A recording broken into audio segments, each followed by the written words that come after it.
Ladies and gentlemen, welcome to The Right Time. My name is Bomani Jones. Thanks for listening wherever you get your podcast. Rate us, review us, give us 5 stars. You only give us 4 stars. I'm inclined to believe you are a hater. It is Foxworth Friday. Domonique Foxworth, what's going on? What's happening? You back at the crib? I got used to seeing your fancy office. Yeah, nah, the timing was a little different today, you know what I'm saying? So I brought it back to the crib. Thanks to everybody watching on YouTube. We're going to get into some NFL topics, talk about your boy Dan Snyder, maybe talk a little NBA playoff action. I was having a discussion on Twitter with people on Wednesday about Karl-Anthony Towns. Oh. And I'm just curious on your end. Is there like anybody in any of these sports that you look at and you just like, all these people getting fooled by the numbers? I just don't understand why y'all can't see what I think is obvious and that I am correct. You got anybody like that? I don't know. I mean, it's hard off the top of the head. The opposite, right? Was when me and you were like, look at Josh Allen. The numbers weren't even that good, but they were like, oh, no. They were the other direction, right? I was dead this wrong. the flip side for me. Yeah, well, no, we were right when we were right. That's fair. And then when the moment came and we was wrong, me and you both were like, oh, I want to be on this team. Yes, Lord. That man been sick for 2 years already. You see they paid Diggs because that was the change. That was the flip. Because he couldn't beat man coverage. They brought somebody in there who can cook anybody in man coverage. Now, all of a sudden, this dude the best in the league. That Turtle Diggs out there giving him that work. But Karl-Anthony Towns, I find myself being sympathetic. And we've had this conversation a bunch of times where I think you separate your emotions from this stuff better than I do. I find myself wanting to defend, and I think this is the most damning thing for Karl-Anthony Towns. I find myself wanting to defend those guys because, like, it has to suck to have Charles Barkley and everybody and their mama calling you all types of names. And I was like, man, come on, get off his back. But I can't. I can't for Cat no more. I can't. And that just, after watching, he just be trying. He be trying so hard, too, which makes it sadder. But he be trying in the wrong way. Exactly. Like, you know what I feel like? He's a dude who be pushing with his arms when you need to push with your legs. You know what I mean? Like, this is going to require a different level of heft. This is going to require a different level of effort. Yes, right. Like, that's the thing with me. And so I've gotten on him about him saying I'm the best shooting big man of all time, which in a basketball sense, I compare to Dwayne Wade being the greatest shot blocking guard of all time. It's a cool asterisk to have on your thing. The other way I put it is, it's like saying that no accountant can dance like you. That ain't what the job is, man. Exactly. Like, you are 6'11". It's cool that you can shoot. It's helpful that you can do it on occasion. But if you're not a guard like Kevin Durant is, I don't care. Take your big ass down there to the post. And they're like, well, he posts up more than, insert players here. Well, he should post up more than Giannis. Giannis has a freakish skill set that he doesn't have. Like, Karl Towns should be a guy that's killing you in the post, and then when that gets to be too much, is popping out and shooting threes, right? Yeah. Karl Towns should not shoot 5 threes a game. Nobody that size, like playing that way, to me, should be playing that way. Big men are supposed to be big. And so what happens in the playoffs is a 15-footer becomes an 18-footer, a 19-footer becomes a three-pointer, and a three-pointer almost becomes like shooting from half court. It just becomes really, really hard to do. So he's going to be out there shooting threes, and he doesn't have the strongest composition about himself. And when he gets on the block, they just be moving his big ass out the way. Yo, you realize what my man, the Tooth, Steve Adams, is going to have for him in the playoffs? Yeah. So your point is obviously a good one. The Karl-Anthony Towns thing that is frustrating is I think when you have a player like that, that player is a Lopez twin. Like, he's not the person you build around. So he is as talented enough to be the player that you build around, but he's trying to play, and the Lopez twins added Brooke at least added this 3 later in his career. Yes. Like, they, at no point has anybody been like, let's build around him. Like, if we going to build around you and you have perimeter skills, like Embiid's a perfect example. Embiid get in there and do that work. And he protects the rim in a way that, like, I don't know Karl-Anthony Towns' rim protection numbers, but I do know how I feel when I watch Timberwolves games. And I feel like guys be having fun at the rim and Cat don't be regulating. So don't be that big and that athletic and that skilled and that coordinated and not be a problem for people, at least on defense. And that's another thing. Like, Lopez be protecting that rim and stretching the floor for the other players. So if you want to stretch for Ant, which is a shame that we spend this much time talking about Karl-Anthony Towns when we could be talking about Ant versus Ja. But anyway, Karl-Anthony Towns, if you're going to have all those things, then you have to, like, force the team to stop you. And standing on the perimeter is not forcing them to stop you, and not protecting the rim is not forcing them to change. You know what's not hard to find? Guys that can shoot threes in the NBA. Yep. You know what is hard to find? Really good big men. Like, we don't prioritize the big man as we used to, where there was a good center in the draft, you just knew he was going number one, right? Like we're past that point. The Greg Oden selections aren't happening anymore because the game has changed. But who were the three best players in the NBA this year? Giannis, Jokic, Embiid. Right? The big man just has to be able to do more now than he used to do, right? The big man has to be able to shoot from the elbow, maybe shoot the occasional three. Like, those are the things. But the big man still has to be big. If you are a big man and don't do big things, you barely even a man. Like, being big only matters if you put big to work. So Kevin Durant, him being 7 feet matters because he does put it to work, right? Even if we're talking about Kevin Durant on defense, he's a capable rim protector. Like, he puts it there. The fact that Karl Towns is not a good defender, let alone a great defender, it's not all his fault, because he got to Kentucky and never played with his back to the basket before. And I just don't understand how we're ever building and breeding basketball players that size who have no experience, putting their back on somebody. Porzingis is a great example. I say this about Porzingis. It's nifty. Porzingis is 7'3" and can shoot threes. It would be no different if he was 6'10" and can shoot threes. That's 5 inches of height that are being wasted. Yeah. Because the dude can't go on the block and do it to you. It feels like that's an ancillary thing. Like, that's putting rims on your car. Like, that ability is putting rims on your car. And that's fine if you're going to be Aaron Lopez, or if you're going to be Brook Lopez. Yes. That's fine, because Giannis is driving this engine. We got Holiday. We got Middleton as our wheels. You know what? Hey, Lopez, shoot some threes, make them rims shine. But Cat rolling them rims out there, like, that's enough to drive it. So, like, if we're going to do this switching thing from, like, it reminds me somewhat of, like, how Lillard took over from Aldridge. Like, it seems quite clear to me that this is, if it ain't already Ant's team, it's going to be Ant's team. The difference is Aldridge wasn't comfortable with his face coming off the billboards. I get the feeling that Cat going to be cool with it. But they might get more if they move Cat. And they haven't even played a playoff game yet, and I'm already talking about trading. Oh no, Cat. I've been ready to trade Karl Towns. I've been on the trade Karl Towns thing. Here's my thing. I don't think that Karl Towns would be okay coming off the billboard. I think Karl Towns would be okay staying on the billboard but not having the responsibility. I don't know. I mean, I know what it feels like to, like, have a bad game and cost your team a game, or feel like you cost your team a game, and then have a whole city be writing articles about how you stink. Karl Towns been feeling that for years. I can imagine that get off my back for a week might sound nice to him. Yeah, maybe. But I also feel like putting the Ant-Man on the billboards is the reminder you don't affect winning.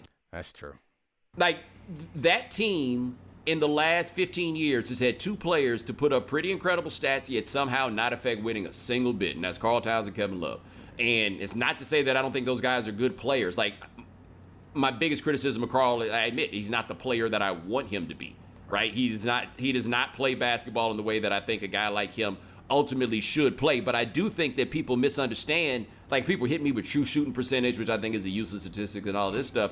But in the end, man, the playoffs come down to, can you lean on somebody? Like, whatever your method of leaning is, we need a bucket right now. Can you lean on them and make that thing happen? And Karl Towns should be a guy who could lean on you and get the bucket or stop the bucket. Yeah. And he ain't that dude. And I went back and watched some of the stuff from the game because I didn't watch it live.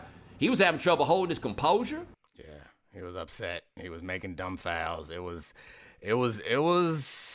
rough. Karl-Anthony Towns. Seventh year in the league. Yeah. 7th year in the league. And Ant-Man is the big brother. It is second, which is, I mean, I don't know. Can we just talk about Ant-Man first job? I want Ant-Man to score 50 points a game this series. He wants him to, and he believes he's going to also. Yes. It's going to be great. Well, I guess, so it's going to be billed. I think Ja Morant tweeted out, too, like the highlight's going to be crazy, Ant versus Ja type of thing. It's going to be billed that way, but it's really going to be Patrick Beverley's annoying ass getting on Ja's nerves, which I gotta admit, I appreciate Patrick Beverley's antics, but not against Ja. Like, leave Ja alone. Let Ja do his thing. You're gonna be knocking him and doing all that foolishness. When the last time Patrick Beverley combed that? Like, I'm just curious because he has to do it every now and then because it hasn't turned into full on the 4 dreadlocks. You know what I'm saying? Where all he got is 4 of them because that's what it would do otherwise. I see his grade. You know what I'm saying? But I'm just curious, how often he runs something through that because it's clearly not part of the daily routine. I think me and Pat Beverley got a similar grade, so I could speak to. I think 2 or 3 times a week I run a pick through it all the way through to make sure. That's what I give you. You can't talk because you don't got it. We haven't figured out where exactly your bloodline got disrupted. I'm just telling you, though, but if I wait too long, it's a struggle. I can't imagine what it is with Patrick Beverley. He wait till day 4. He got to put that comb on the stove. You're going to show up at Patrick Beverley's house one day, and he going to have it fried, dyed, and laid to the side and be like, why? It'll be back to normal tomorrow, man, but I just couldn't do nothing with it. Man, poor Patrick Beverley. I don't think he cares enough to do that. He wouldn't go through. Maybe he would do it just because it's a Patrick Beverley thing to do. Show up to game 1 of a series with a Detroit Red conch. That'd be outstanding. Yo, somebody got to do that. We got to find somebody to show up to a game with a conch. I mean, who would do that? Ant seems like he has the confidence to pull anything off because if Ant does it, it becomes a fad. Immediately, everyone's copying it. Yo, no shade, Minnesota. I'm happy for you that you got the Ant-Man. But can you imagine first of all, can you imagine what it would be if the Ant-Man was in Memphis? Yeah. Can you imagine how dope it would be if Ant-Man was in Memphis? Put Ant-Man in Houston. Oh, God, put Ant-Man. Well, the problem is he's from Atlanta, but put Ant-Man in Atlanta. Let me tell you, the Hornets, they needed to somehow get Ant-Man and LaMelo Ball together. Yeah. Ant-Man in New York would be the best thing going. I would follow them around like the Grateful Dead. If LaMelo and Ant-Man was on the same team, I'd get a van and I'd just follow them wherever they play. I quit my job for that. If Ant-Man was in New York, Ant-Man in New York would be dope just because he would be so unfazed by the idea of New York. He would be the rare person. I always say that I only really can point to 2 perfect examples of this. Clyde Frazier and Derek Jeter. Dudes who just inexplicably, because Clyde Frazier was from Atlanta and went to Southern Illinois. Derek Jeter's from Kalamazoo, Michigan, and hit New York ready for action. Yep, I know what to do here. Yeah, I feel like Clyde Frazier, I think, is more a good comparison because I think New York amplified what Clyde Frazier was. Yes. Derek Jeter was just very Derek Jeter all the time. He just was unflappable. But Ant-Man in New York, those quotes that he was given, if you give those in the Garden, it hits so much differently. I want Ant-Man.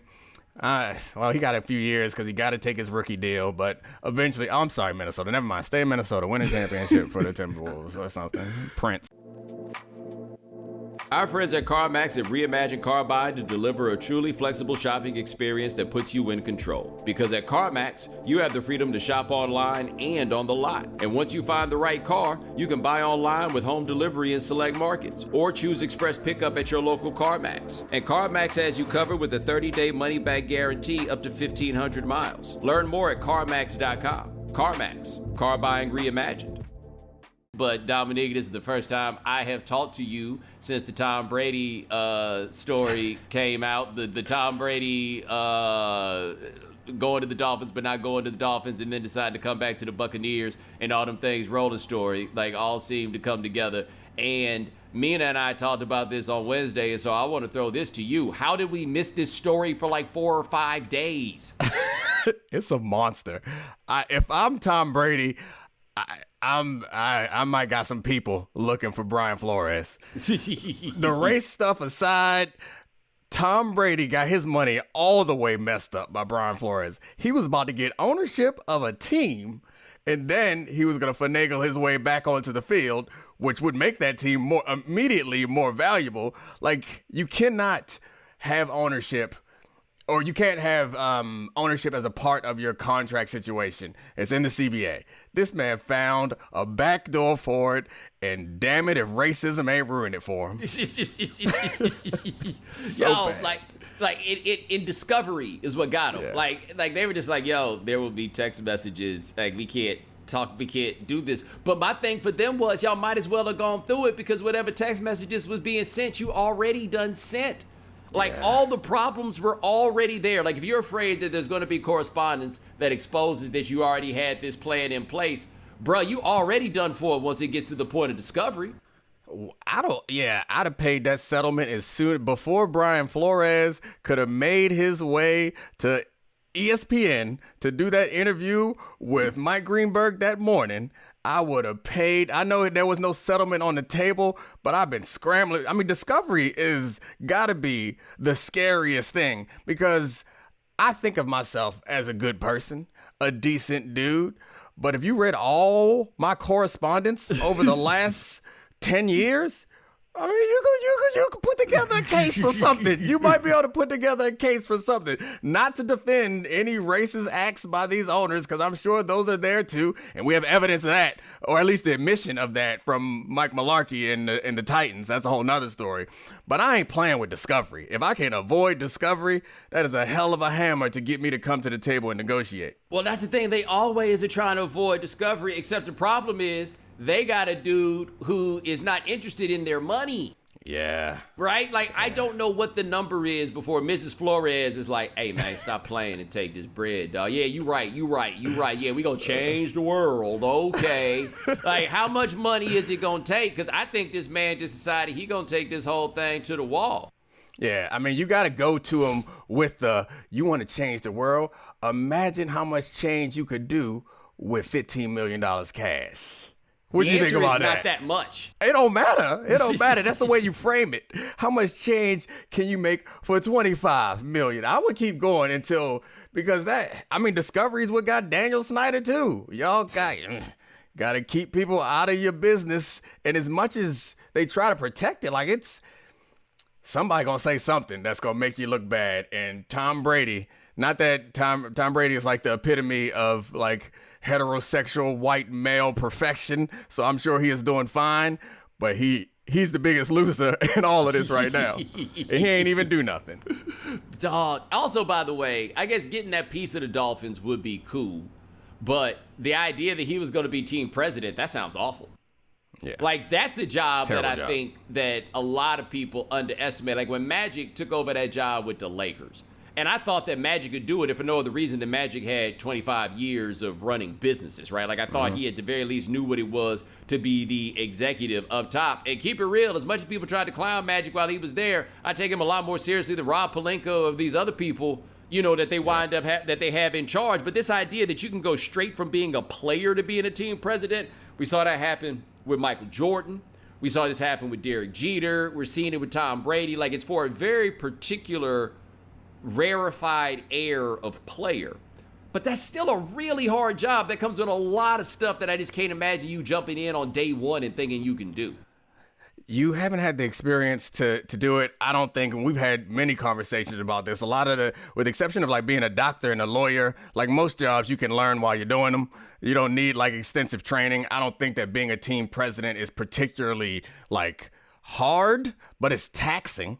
It's a lot to do. You know, like, I don't think that these players aren't smart enough to do it, but they don't have the experience and they don't know what the job entails. But you could always like construct the job in the way that you want. Like, your title might be president, but you can hire a bunch of other people to do the presidenting, and you could use your skills, whereas Magic Johnson's the case. Like, being Magic Johnson is the most valuable thing he can offer to anybody. Yes. Even if he got the Jeff Bezos business mind, the most valuable thing that he has that no one else has is that dude Magic Johnson. So like, his value there was wasted, I think. Yeah, but I think the thing that's important in what you're describing, though, right? So you hire the people to do these things. You need to know what the things are that you need to hire people to do. Right. right? Like, that's my thing with Brady on that is, do you even know what the things are that you're supposed to be hiring people to do? Like, I'm doing this TV show right now for HBO. I got more power than I've ever had, all of that stuff. I still don't know all the things it is that people are supposed to do. Like, my showrunner, he knows all those things, right? We need somebody to do this. We need somebody to do that. Those people that's been walking around the Patriots office and Tom Brady don't know what exactly they do, but he knows them and they've been there for 15 years. Well, now you got to be the one to go hire one of those. Well, what does that person do? You don't really know. You've been used to working for the Patriots where they got all these amorphous job titles and just do what you do, right? Like, who's the offensive coordinator down there? They ain't going to be one. They just have a bunch of people. Who's the defensive coordinator? We just all come up with this together. You know what I'm saying? And so this idea that I'm going to just jump in and just be in charge and be the face of it, nah, man. And I know that man don't want to sit around in no office all the time that you're supposed to sit around in the office and do that job. Yeah, and I mean, Tom Brady, I think, is incredibly intelligent when it comes to one thing. I'm not sure that we have any evidence that suggests that intelligence is transferable. So I'm not sure that he wanted that job, but if I was him, I damn sure was going to take it. It come with a piece of ownership. Like, let's be honest, he wasn't going to ever do that job. To me, it sounds like the plan was hang out for a second and then become our quarterback next season. We're going to load up this roster. We got a great defense. We'll get some O-linemen. We got these receivers, and then go win us the Super Bowl, which just makes me think, how much do they hate Tua? Like, they ain't gave that man a fair shake yet. They are trying their best to ruin this kid's life. Yo, well, two things. One, that plan that they had orchestrated, there's no way the rest of the league is going for this. Right? Like, that's the biggest one. That's when they got to form like Voltron and just be like, nah, dog. We not going for that. But your point on Tua, like, is the only thing I can conclude from this that Brian Flores is the only dude in the building that was rocking with him? Or is it Chris Greer that's the guy in the building? Because they had us thinking that Brian Flores wanted Deshaun Watson, right? Is Chris Greer the only guy that's rocking with Tua? And I'm skeptical as hell of Tua, too, but damn, at least give it a run. Yeah, I mean, he had several offensive coordinators. He didn't get a fair shake when they had Fitzmagic in there. They had the worst offensive line as far as pass protection is concerned that we've seen in recent history. Like, they ain't really gave the man a shake. And he may stink, or he may be mediocre, or he may be a world beater. But they was already trying to get, and it was a combo platter of Sean Payton and Peyton Manning, which to me, I love Sean Payton. I think he's a great coach, but that seems redundant.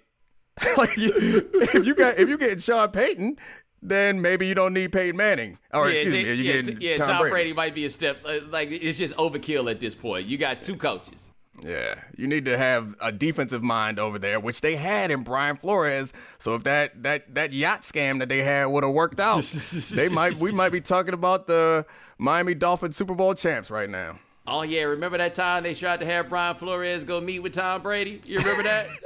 He was like, nah, I'm good. He was like, nah. By the way, in this adding of the Brian Flores lawsuit, we got Steve Wilks and Ray Horton jumping in. But also, apparently, Brian Flores did, in fact, send memos to the NFL about Steve Ross asking him to lose games. This old Boy Scout motherfucker was not going for any of this.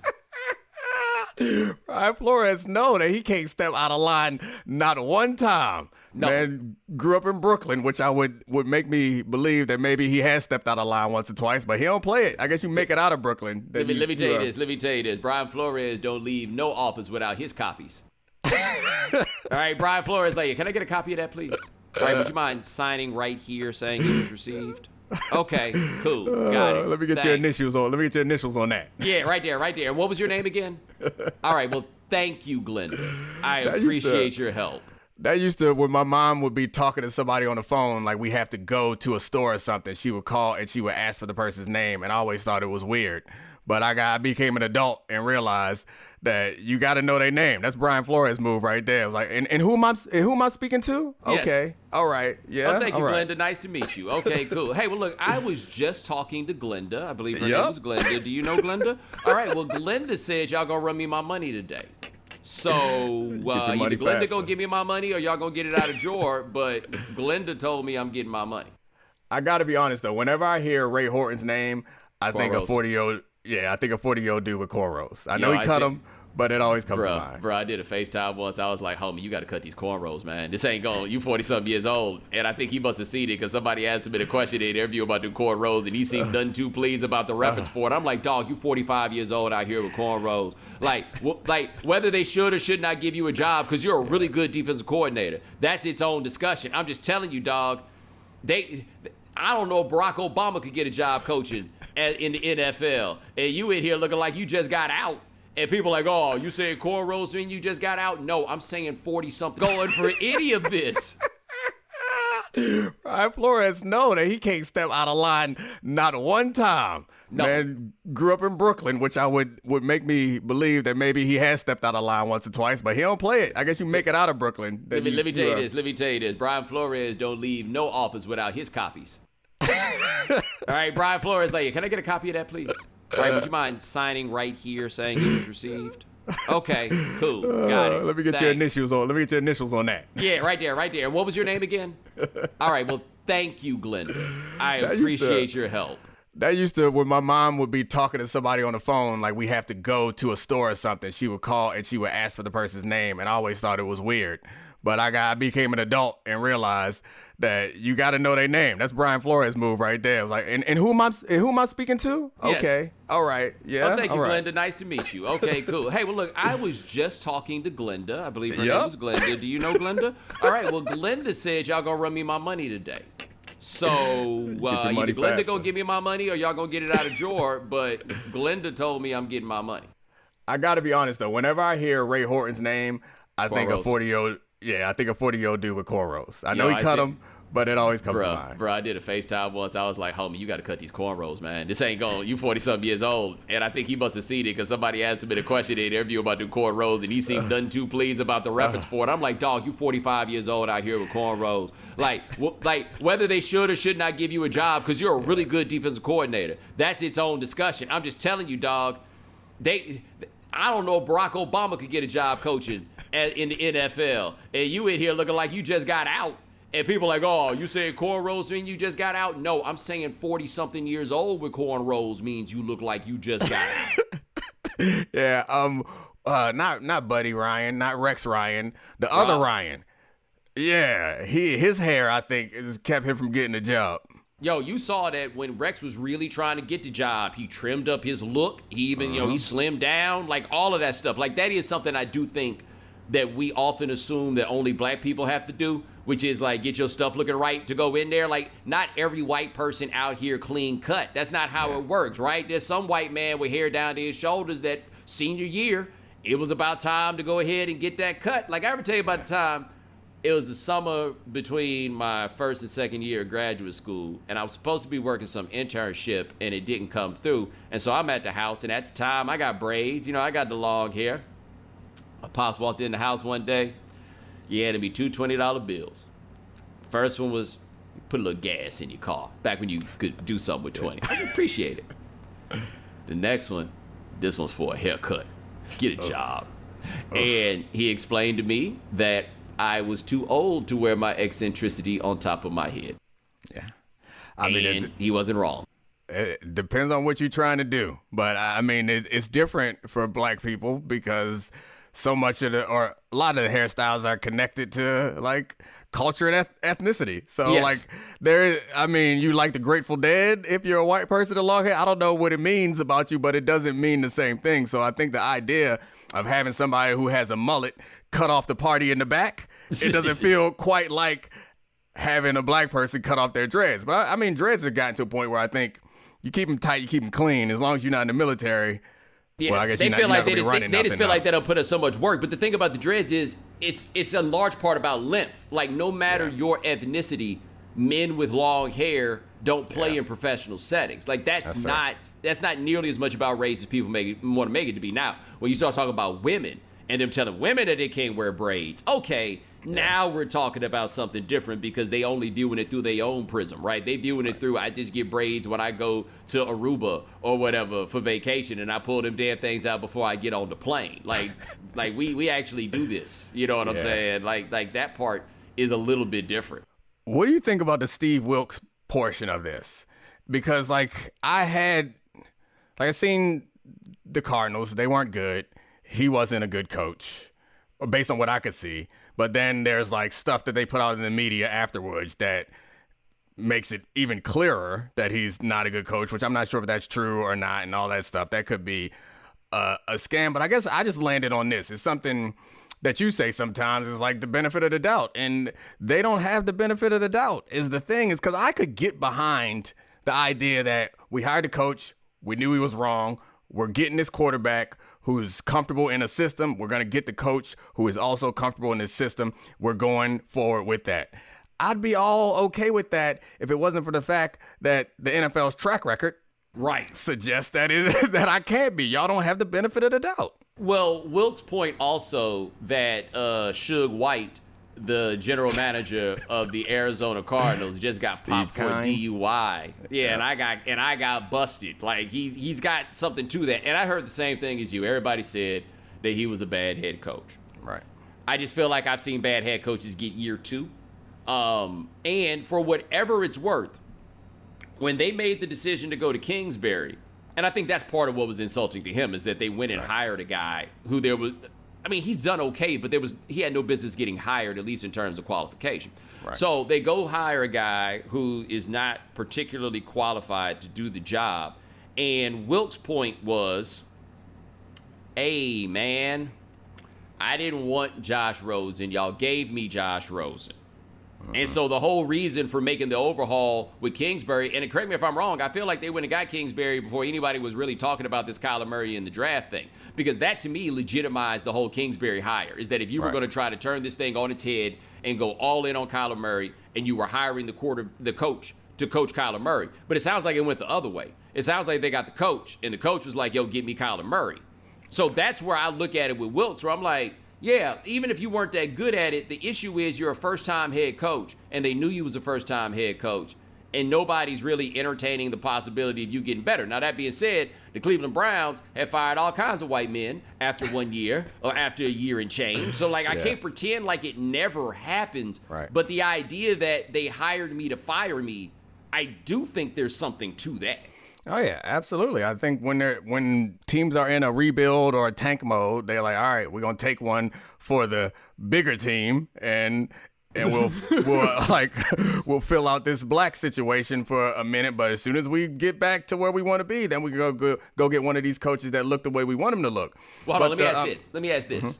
With regards to the Cardinals, with the way the 3 Kingsbury seasons have ended, do you think the Black Cliff Kingsbury still has a job right now?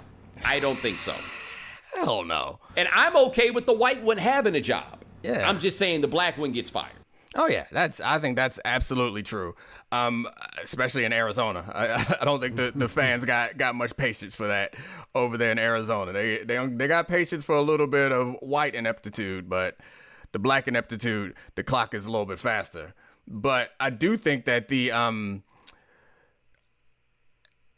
I think I gave the Cardinals more credit than they deserve, because I assumed that they knew that Kyler was coming out and they knew they were drafting Kyler all before they went and got Cliff Kingsbury. Because otherwise, it's unjustifiable. Like, you don't go get a guy who had just been fired and the only job he could get was an offensive coordinator job in college and hand him one of the 32 head coaching jobs in football. And not even like he got fired after having a long, impressive run.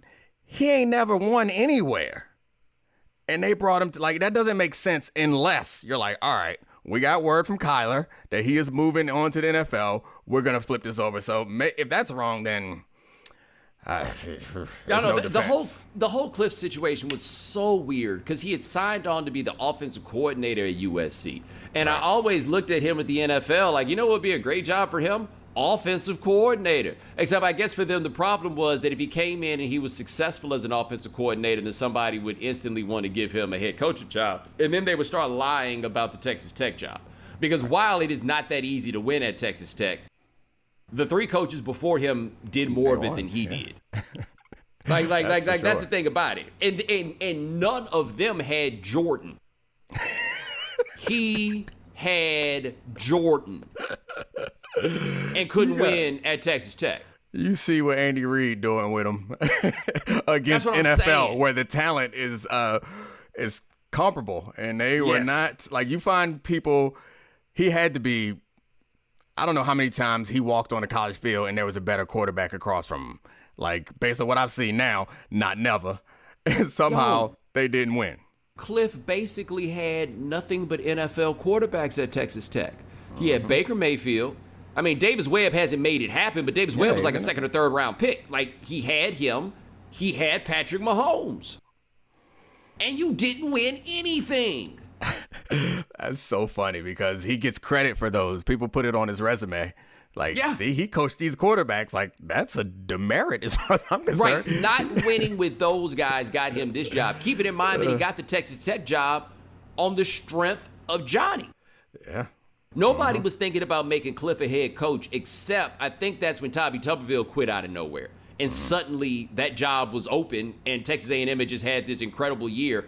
They had 5 first-round picks on offense, and plus Kristen Michael, just to be clear. All right? And so he wound up getting the Texas Tech job. And like I say, none of this is shade to Cliff. I think he's done a decent job in the NFL. But I see why Wilks out here furious. Yeah, it makes sense to me. I assume you saw they resurfaced that Mike Mularkey podcast, where he named Amy Adams Strunk by name, the owner of the team of the Titans. I was like, she told me I was getting a job after she go through this sham interview, which, if that ain't a smoking gun, that's another story that hasn't gotten attention. It sat there for 2 years. Yeah. Nobody listened to these podcasts. It sat there for 2 years, and he really seemed to feel bad. Now, granted, he could have called somebody for real if he really felt as bad as he says that he did. But I don't get mad. That's the arrogance of white folks, and dudes be doing this kind of stuff too, just to be clear, like when women get involved. But for her to just look at him and be like, anyway, we're gonna call, what's his name in? Ray. Okay, we're gonna call Ray in. He works here? Huh. All right, so we're gonna call Ray in. And that's right, the guy I called the cops on. We're gonna call Ray in, and then after we get done with that, we just gonna come around and we gonna call you. Like, you know what they was doing with the Rudy Rule interview? After the Rudy Rule interview, they was going to announce the hiring of a head coach, kind of how, like, as soon as the polls closed during the presidential election, they called California. Like, we don't even need to count. We know which way this is going. Yep. I mean, the arrogance, too. Like, what do you get out of that? You gain nothing. Like, be a good criminal. Like, you're going to break the rules. Just shut up for a week and a half. And then you can tell people, like, after we met with you, I had a strong feeling. And then we had another meeting and they didn't move me. Just go ahead and tell that story. Like the arrogance to your point and the stupidity. Like you gain nothing from that. And Mike Mularkey was an internal hire. So like that's a situation that would lend itself to some Rooney Rule shenanigans that they knew they wanted him. And then they couldn't even go through how you can't properly execute shenanigans. Hold up. To hire Mike Mularkey. Yeah. Yo, we're not talking about, like, I remember one of the first Rooney Rule controversies is when Matt Millen was running the Lions. And I forget what coach they fired. It must have been Marty Mornhinweg. They fired Marty Mornhinweg in large part. Well, I mean, Marty Mornhinweg did a terrible job. But the other thing was the 49ers had just kind of out of nowhere fired Steve Mariucci. And so Millen is like, all right, he's local and he has a track record. Like he's been successful at this last place. I'm going to go hire this guy, which wasn't the most unreasonable thing in the world, right? Like stopping Matt Millen from hiring Steve Mariucci is not why the Rooney Rule existed. Right. It wasn't for that. Like if you decide going in, because people do this all the time. If you decide going in that you're going to hire Steve Mariucci for that job, I got no beef with you, especially not in the time that it was. Totally made sense. We're not talking about what Steve Mariucci was then. We talking about Mike Mularkey. Like the fact that you're so sold on Mike Mularkey, who had a head coaching job before and not been especially good, who wasn't like no kind of famous football player. I recall he was a blocking tight end for the Steelers. Yep. And you doing that for him? I mean, you know those people who are really bad at gambling and like if you bet against them, then you can make money. I feel like these like NFL owners that consistently make bad hires, like when you get a good feeling about somebody, that's how you know that's wrong. That's how you know you're wrong. But remember, they hadn't, if my timing on all of this is correct, they hadn't had to hire no coach because Jeff Fisher had the job for like 25 years. Yeah. And we all know Jeff Fisher's track record. It's not bad, but it's pretty mediocre. It's 50-50. And do you realize how long Jeff Fisher had that job? Okay, I just want to put this in context because you could look it up and find out the year, but seeing the year isn't going to land the point like this. Jeff Fisher replaced Jack Pardee as head coach. And he got the defensive coordinator position because Jeff Fisher ran the same system as his predecessor with the Oilers, a man named Buddy Ryan. That's how long Jeff Fisher had that head coaching job with the Oilers/Titans. Jeff Fisher looks like Tennessee. Like, he looks like a Nashville country music singer. I think it's the mustache or just his general persona. Has to be part of the reason why it's the mustache. He looks like he belongs in Tennessee. Because he's a California dude. That's I know he is, but he looked like a Tennessee man. He must be the nicest guy, by the way. He be on all the committees. They always talk about him for these different head coaching jobs. Like, it wasn't like he was a super duper star, though he was a white defensive back, and shout out to all of them. You know what I'm saying? Was he a safety? Jeff Fisher don't look like he had no hips to play corner. Yeah, I think he was a safety. He was also one of them dudes, like, we always talk about him as being 50-50. It was always fun to watch the Jeff Fisher team because there wasn't no telling what was going to happen. Like, you could bet on top 5 in penalties, Jeff Fisher's team is going to be in there. They was like the Raiders, right? They're going to be in the top 5 in penalties no matter what. That's just how they get down. That's funny. I never think of Jeff Fisher as undisciplined. That hasn't been beaten into my head, but given his track record, I feel like we should talk about Jeff Fisher as a loose cannon, undisciplined coach. I tell you who did get a rep for being an undisciplined coach. That was that Jim Schwartz guy, and guess who his OG was? Who's that? Jeff Fisher. I mean, it's from the Buddy Ryan tree. Like I feel like that's about right. Well, see, you don't remember Jerry Glanville very well. Yeah, I remember Jerry Glanville. I remember the jokes of him. Like, he used to leave a ticket for Elvis every game. No. They were the motto of that team with the Oilers and the Falcons was "Echo of the Whistle." Oh yeah. Like that's why they called the Astrodome the House of Pain. These cats were just out here destroying people. That's all it was. It was so reckless. It was so many penalties. And the reason I bring that up is what's so wild about it is for a year or two, his secondary coach was Nick Saban. And I just want to know what it had to be like for Nick Saban to be coaching one of the more undisciplined teams ever. They were staking lit up in the secondary, too. And I don't believe that was Nick Saban's fault. Oh, man, I guarantee you Nick Saban was walking around campus with the GAs or walking home with the GAs talking all types of shit about the coach. He don't even got no control of the players. They don't even respect him. Wait till I get my shot. I'm going to show him. Yes. I also imagine, like, Jerry Glanville being the dude that's out to dinner and being like, have a drink, Nick. Stop. Take the stick out your ass and drink something. Jerry Glanville is that dude. He ain't having fun if everybody ain't having fun. Right. Calling everybody out. Right. We're football coaches, not accountants. Have a drink, Nick. And he already see Nick as a threat. Right? Oh, yeah. He see him as a threat and as a fuddy-duddy. So he probably hazing Jerry Glanville up and down. Oh, gosh. And it's wild because Jerry Glanville ran a 3-4 that was all about pressure. Mm-hmm. And Nick Saban's 3-4 has never been about pressure. Just about painstaking execution. I guarantee that Vrabel's been great. How bad does he have to be for them to fire him? Because I feel like they got to wait at least 5 years. In the next 5 years, if they fire their coach, Titans got to hire a black dude. They don't have a choice now. So they are going to be holding on. Vrabel need to go in for contract renegotiation right now. Like, look, I'm going to need a 5-year extension tonight.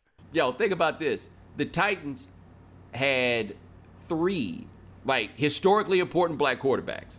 Warren Moon, and in the 80s, they gave him the biggest contract in NFL history, Steve McNair, and it didn't work out for Vince on the back end, but I still think Vince was historically important, if for no other reason than, the other 2 guys didn't work out, but they could have taken Cutler they could have taken Matt Leinart, like your more classic sorts of guys. And like Vince Young being taken third in that draft was a sign of a changing of the guard in the way that we evaluate quarterbacks. But the black coach, they're like, nope, not even thinking about that. Why would we do that when there are Mike Mularkeys out here?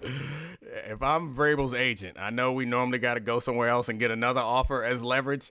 I'm sending this recording of Mike Mularkey right to Amy's desk and like, hey, can we talk? We gonna have to have a discussion. My man need an extension. Like, why? We just gave him some money. Well, this right here. Listen up. Yes. Derek Jeter hit New York and had all the game. Yeah.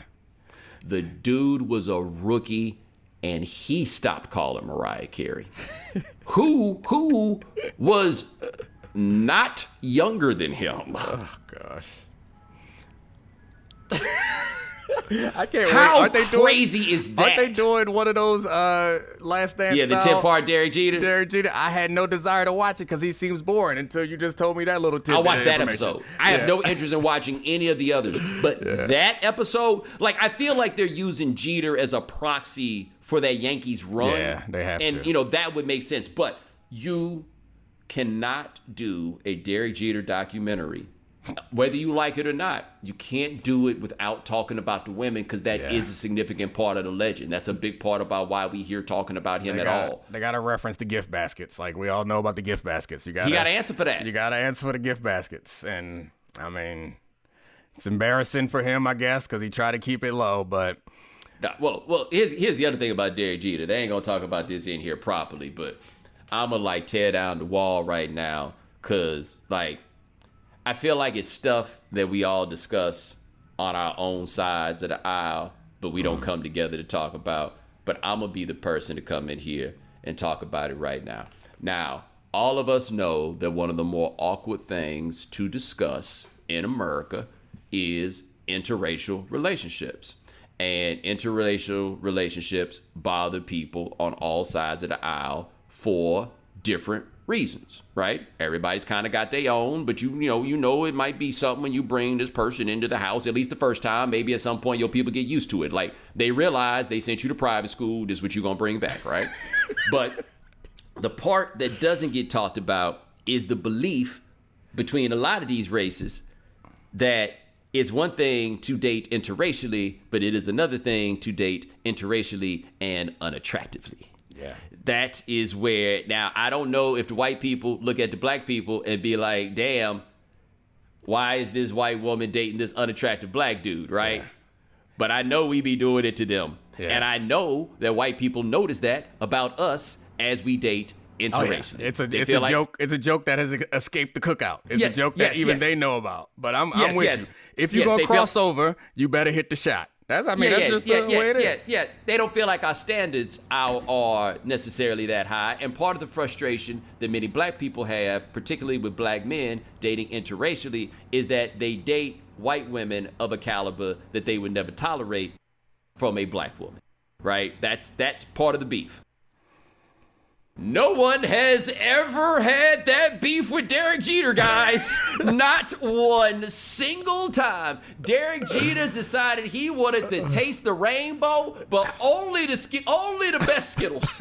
He never get one of them lemon Skittles. No sirree, Bob. I'm talking about the flavor, not the color, before anybody makes any assumptions about the point that I'm trying to make. Oh, yeah. No. Derek Jeter only went and got the purple Skittles, red Skittles, whatever the Skittle is they hiss for you. That's the one that he got.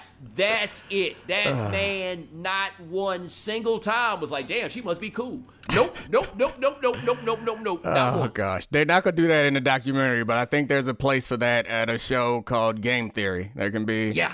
Just might. That's an HBO subject. That's not ESPN subject. Is there? No, man. The list is mean, and you don't never see none of them in no pictures with him. Yeah, that's crazy. You found out about all of them after the fact. Derek like, yo, put me in the paper one time and see what happens. There's a Hall of Fame career inside a Hall of Fame career. Yo, he like, I ain't no trophy for y'all. You know what I'm saying? You damn sure ain't no trophy for me. I just go holler at another one of these. That's quite incredible. He has the Ant-Man confidence that we love in him. I didn't love it in Derek as much. I prefer a little bit more ostentatious, which is particularly problematic as I go to like my son's flag football games, and all them kids be celebrating every play, and I be wanting to tell them to stop it, but a part of me likes it. Well, hold on though. Have you ever heard the Derek Jeter, Rick Riley Miss Universe story? Nope. So Rick Riley said he was once doing a story with Derek Jeter where he answered fan mail. And so he just sat there with him. And it's Rick Riley, you know. And so Rick sees a letter from Miss Universe and it's like, yo, Miss Universe. Derek Jeter's response was, oh, no, I'm not doing that Miss Universe thing again. Oh, God, Derek Jeter. Again. He learned his lesson the last time he did the Miss Universe thing. Derek Jeter's never been married, has he? No, he's married now. Oh, okay. Good for him. He got married at like 43. Good for him. I'm sure he's a great husband and father now. Lots of experience. Only makes you better. Either that or he's bored to tears. One of the two. We're going to end our fake documentary about Derek Jeter on a happy note. That he is happy. He's expended all of his energy. His royal oats are fine, and now he is a responsible member of society. Not in Miami. He's not. They don't like him down there. They gonna show the clip of him saying his wife saying all that stuff, and then they gonna go to Derek and be like, "Yeah, it's cool. Yeah. Life goes on. It's time for a change. Yeah. No, it's straight. What is he doing now? What's he doing next? Being Derek Jeter. Yeah, that's the old Magic Johnson line. Yeah, I was gonna say Magic is like, yo, why am I doing this when I like being Magic Johnson. I was like, damn, what a flex. Yeah, I would like it too. It sounds pretty fun. Well, there's one drawback, but you watch it with time. Yeah, I'm watching it. I'm caught up. Apparently, being Magic Johnson in 1979 was the bomb. I mean, I didn't have to see Winning Time to know that. Nah, but it's a lot going on in Winning Time. Is there any other playoff basketball you want to touch on? Nah, we had the time, baby. We talked about what I want. So. I just wanted to bang on Karl Towns and talk about the Ant-Man. We got it all together. Sixers gonna lose. That's all. All right, moving on. We'll see what's up next week. I can see it happening.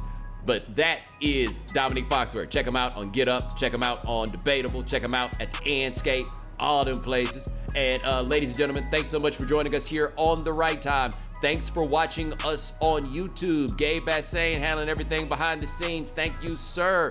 Remember, follow The Right Time. Rate us, review us, give us 5 stars. You only give us 4 stars. I'm inclined to believe you are a hater. And we'll talk to you guys in a couple of days. Take it easy.